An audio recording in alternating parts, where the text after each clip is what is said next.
I never expected to be humiliated at my own sister's engagement party.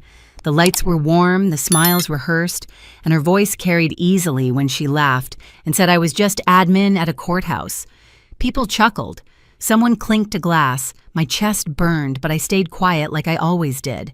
Then her fiancé turned toward me, studying my face like he'd seen it somewhere before. "So, what do you actually do?" he asked. I didn't explain. I didn't defend myself. I said one word, and what happened next wasn't loud, dramatic, or messy, but it changed how my family looked at me forever. My name is Verity, and for as long as I can remember, my family has loved neat labels. The kind you can say quickly at dinner, the kind that don't invite follow-up questions. My sister Evelyn was always the impressive one. Ambitious, charismatic, the kind of person who could walk into a room and make it orbit around her. And me, I was the quiet one, the reliable one, the one who worked at the courthouse. That phrase followed me everywhere. Thanksgiving tables, birthday dinners, casual phone calls with relatives who hadn't seen me in years. "So you're still doing admin work?" they'd ask, smiling like they were being kind. I'd nod. "Yeah, still there." And the conversation would move on. What they didn't see was how carefully I'd learned to stay invisible around them. Not because I was ashamed, but because every time I tried to explain, their eyes glazed over. I learned early that my accomplishments made people uncomfortable, especially Evelyn. So I softened my words, rounded the edges, let them believe the smaller version of me because it kept the peace. At home, the pattern never changed. Evelyn talked. Everyone listened. My parents leaned in when she spoke about her work, her milestones, her plans. When I spoke, forks scraped plates. Someone reached for more wine. It wasn't cruelty, it was habit. And habits are hard to break. There was only one person who ever looked at me differently, my cousin Lily. She noticed the late nights, the way I carried myself, the way my phone buzzed at odd hours. She knew the truth even when I never said it out loud. Sometimes she'd squeeze my hand under the table like she was reminding me I wasn't invisible everywhere. I told myself I didn't need validation from my family. I told myself their opinions didn't matter. But that was only half true, because every time Evelyn laughed at my courthouse job, something inside me tightened. Not anger, not yet. Something quieter, something heavier. By the time her engagement party came around, I already knew how the night would go. I'd arrive early, I'd help where I was needed, I'd smile when introduced, I'd leave before anyone noticed I was gone. I didn't expect respect, I didn't expect curiosity. What I didn't expect was to be cornered by a question that refused to let the lie survive another minute. The engagement party was exactly what you'd expect from Evelyn. Picture perfect, overdone, and carefully designed to impress. String lights stretched across the backyard like a stage sunset. White flowers everywhere. A banner with their names hung so high it felt like it was watching us. I arrived early because that's what I always did. Before I could even set my purse down, my mom handed me a stack of napkins and pointed toward the drink table. "Can you help over there?" she said, already turning away. No eye contact, no question mark. By the time guests started arriving, I'd already refilled ice twice and wiped down a counter no one had used yet. I told myself it was fine. I was used to this role. Useful. Quiet. Out of the way. Then, Evelyn arrived. She stepped out of the car, glowing diamond, catching the light as if it had its own spotlight. People gathered around her instantly. Compliments flew. Cameras flashed. Her fiancé Daniel followed close behind, polished, calm, smiling, like someone who knew how to hold a room without trying too hard. He shook hands, thanked people, listened more than he spoke. At first, he barely looked at me. Evelyn made sure everyone knew how successful he was. Big wins, big payments, big numbers that sounded impressive but blurred together after a while. My parents beamed like they'd had a hand in it. I stood near the edge of the crowd, champagne untouched, watching the same story I'd seen my whole life play out again. Then Evelyn noticed me. "Come here," she said, waving me over like an afterthought. "I don't think everyone's met my sister." She wrapped an arm around my shoulder and smiled wide. "This is Verity. She works at the courthouse." A few polite nods, mild interest. "She's just admin," Evelyn added, laughing. "Keeps things organized." Answers phones. You know how it is, someone chuckled. Another person smiled like that explained everything. I felt the familiar heat rise in my chest. The old instinct kicked in to smooth it over to stay quiet to let it pass. I looked down at my glass and took a slow breath. This wasn't new. This was just louder. But Daniel didn't laugh. He was watching me now, really watching. His smile faded just slightly. His eyes searched my face like he was flipping through memories that didn't quite line up. I saw the moment of hesitation, the pause that didn't belong. Dinner was announced and we moved to the table. I took a seat near the end, exactly where I was expected to be. Toasts were made. Evelyn soaked it all in, then she raised her glass again. Some people argue important cases, she said, nodding toward Daniel. And some people answer phones. Right, Verity. Her eyes flicked toward me, daring me to react. That's when Daniel turned fully in his chair and looked straight at me. Wait, he said slowly. Verity, what exactly do you do at the courthouse? The table went still. Every eye shifted in my direction, and suddenly there was nowhere left for the lie to hide. For a moment, no one spoke. Not because they were being polite, but because the question didn't fit the script. It hung there awkward and exposed like a wire pulled loose from the wall. I felt every pair of eyes on me, felt the weight of years pressing into my shoulders. I didn't answer right away. I looked down at my hands resting on the table. One thumb traced the rim of my glass. The wood beneath my fingers was cool, solid, real. I could hear the low hum of the outdoor lights, the faint clatter of dishes from the kitchen. Life continuing even as something quietly cracked open. In that pause, 1,000 small moments rushed in. Every holiday where I'd been asked to help set up. Every dinner where my work was summarized into a single word that made people comfortable. Every time I'd chosen silence because it seemed easier than watching disappointment flicker across my parents' faces. I remembered standing in my apartment late at night, shoes still on, rereading notes, preparing for another long day, knowing none of it would ever be mentioned at the table. I realized something then. I hadn't been protecting them by staying quiet.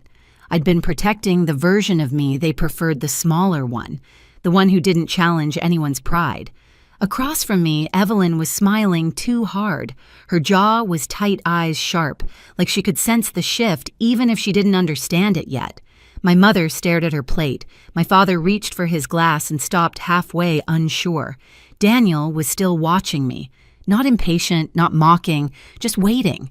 The old instinct told me to soften it, to say something vague, to keep the peace one more time. But another feeling rose up, calm and steady. Not anger, not revenge, clarity. If I spoke now, the truth would land. If I stayed silent, the lie would keep living, and I would keep shrinking to make room for it. I understood then that this wasn't about embarrassing my sister or proving anything to a table full of people who had never really asked. It was about refusing to disappear anymore. I straightened slightly in my chair, set my glass down. The sound was small, but it cut through the quiet. My heartbeat slowed. The fear I'd carried for years loosened its grip just enough. I looked at Daniel first, then at my parents, then finally at Evelyn. And I knew whatever came next, there was no going back to who I'd been before this question. I didn't raise my voice. I didn't smile. I didn't explain. I said one word, judge. It landed softly, almost politely, but the effect was immediate. The air shifted. Not dramatically, no gasps, no shouting, but like someone had turned off the background noise of the world. Conversations died mid-breath. Forks paused halfway to mouths. Even the string lights seemed to hum louder in the sudden quiet. For a second, no one moved. My mother's face drained of color so fast it startled me. Her lips parted, then closed again like she was searching for a sentence she'd never rehearsed. My father blinked hard, his hand tightening around his glass, before setting it down carefully, as if it might shatter if he wasn't gentle. Evelyn laughed. It came out sharp and brittle. "Oh my God," she said, waving a hand. "Very funny." I didn't look at her. I kept my eyes on Daniel. He hadn't laughed. He hadn't moved at all. His expression had changed in a way I recognized instantly. Not confusion, not anger, but recognition finally snapping into place. He leaned back slowly, studying me, like he was reassembling a memory piece by piece. "Judge," he repeated quietly. Then his eyes widened just a fraction. "Verity, Cole," he said. "The courthouse downtown." No one breathed. "You presided over my case last year," he went on. "The one with the corporate dispute. I stood in front of you, more than once." The silence deepened heavy and undeniable now. Evelyn's smile froze. "What are you talking about?" she snapped, turning toward him. "She works admin. She answers phones. You've met her like twice." Daniel didn't look at her. "I know what admin work looks like," he said calmly, "and I know what a judge looks like." He looked back at me.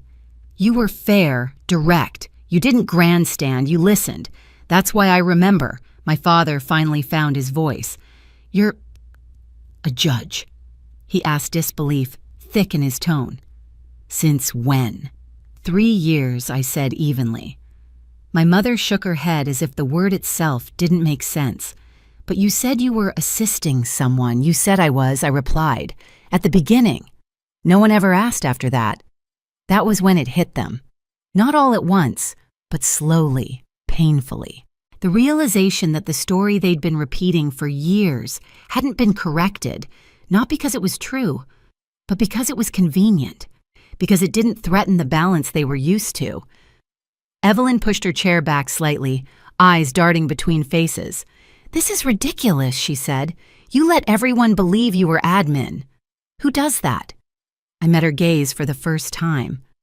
"I didn't lie," I said. "I stopped correcting you." Her face flushed. "You did this on purpose," she snapped. "You waited until my engagement party to embarrass me." I shook my head. "You embarrassed yourself. I answered a question you asked in front of everyone." She turned to Daniel, her voice rising. You knew she was a judge and didn't tell me I didn't know," he said. "I never connected Judge Cole to your sister. You never said her last name. You never let her speak." That landed harder than anything I could have said. Around the table, reactions rippled outward. My uncle stared at his hands, muttering something under his breath. My grandmother reached across the table and squeezed my wrist gently, like she'd been waiting for this moment longer than anyone. "I always knew," she said softly. "You carried yourself differently." Evelyn stood up so abruptly, her chair scraped against the stone patio, the sound slicing through the stillness. "This is my night," she said, her voice shaking now. "And you've ruined it. You always do this. You always find a way to make it about you." I stayed seated. I didn't say anything. I replied calmly. "Until you mocked me. Until you reduced me to a joke in front of your fiancé and our family. That wasn't accidental. That was a choice." Her mouth opened, then closed. For the first time, she didn't have a ready comeback. Daniel stood slowly. "Evelyn," he said carefully, "the way you spoke to her."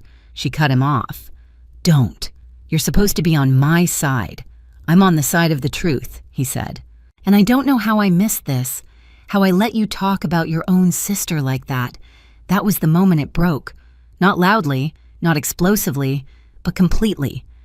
Evelyn looked around the table and realized the orbit had shifted. The attention she'd always commanded wasn't hers anymore. No one was laughing.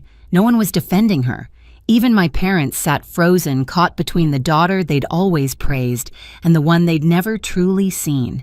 "This is unbelievable," she whispered. "You think you're better than me now?" I shook my head. "No. I think I finally stopped pretending to be less." She stared at me for a long second, something raw and frightened flickering behind her anger. Then she turned and walked inside, heels striking the floor like punctuation marks at the end of a sentence. Daniel hesitated, looked at me. There was conflict in his eyes, but also respect. "I need to talk to her," he said quietly. I nodded. After they left the table, stayed silent. Champagne went warm, plates sat untouched. My mother finally reached for my hand. "Why didn't you tell us?" she asked, her voice small. I didn't pull away, because every time I tried to be seen, I said, "You looked away." No one argued with that. And in that stillness, I felt something unfamiliar settle in my chest. Not triumph, relief, like I'd finally set down a weight I'd been carrying for years and realized I didn't have to pick it back up. The next morning, I woke up to a quiet phone and a strange sense of calm. No dread, no replaying the night in my head, just sunlight through the blinds and the steady hum of the city outside my window. Then the messages started coming in, missed calls, long texts, short apologies that felt clumsy but sincere, relatives who suddenly wanted to catch up. My parents left 2 voicemails. I listened to neither. Around midday, there was a knock at my door. It was Daniel. He looked tired, like someone who hadn't slept, but had done a lot of thinking. We sat at opposite ends of my couch, coffee cooling between us. He didn't make excuses. He didn't defend her. I can't unsee it now, he said. The way she spoke to you. The way everyone let it happen. I nodded. There wasn't anything to add. I don't know what this means for us yet, he admitted. But I know I can't ignore it. When he left, the apartment felt lighter. Not empty, just honest. A few days later, Evelyn showed up unannounced. No makeup, hair pulled back, the version of her that never appeared at family gatherings. We didn't hug, we didn't fight. I was scared, she said finally, of being ordinary, of being second. I believed her. I'm not here to compete, I told her. I never was. She nodded slowly, like she was hearing that for the first time. We weren't suddenly close. Nothing was fixed overnight, but something had shifted. My parents started asking questions and actually waiting for the answers. Lily smiled at me across dinner tables, and for the first time, I didn't feel the need to explain myself at all. I used to think staying quiet was the same as being kind. I was wrong. Silence didn't protect anyone, it just taught people how small they could make me. The truth is, you don't owe anyone a smaller version of yourself just to keep the peace. If you've ever been there hiding your growth so others feel comfortable, you're not alone. Share your story in the comments.